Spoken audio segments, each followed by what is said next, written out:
2007 সালের মে মাসে আপনাদের দুটা খবরের হেডলাইন আমি বলি। টিএফআই সেলে যে ফালু বলেছে আকবর সোবহান সাহেবের ছেলেকে বাঁচানোর জন্য তারেক জিয়া এত কোটি টাকা দিয়েছে, একদম ফিগারটা সহ উল্লেখ ছিল, 50 কোটি টাকা দিয়েছে। প্রত্যেকটা কাগজ ছাপেছে এক্সেপ্ট নিউ এজ ছাপেনি। এবং তুমি যদি আমাকে জিজ্ঞেস করো, আমি মনে করি আমার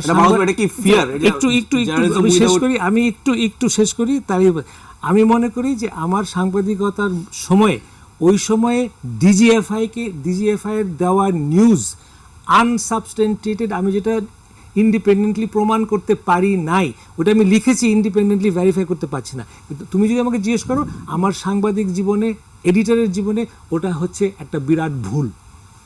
আমি ভুল করেছি। ওই সময় ডিজিএফআই এর দেওয়া নিউজ আমার ছাপানো উচিত হয়নি। ইট ওয়াজ এ ব্যাড এডিটোরিয়াল জাজমেন্ট। আমি অপকটে স্বীকার করি।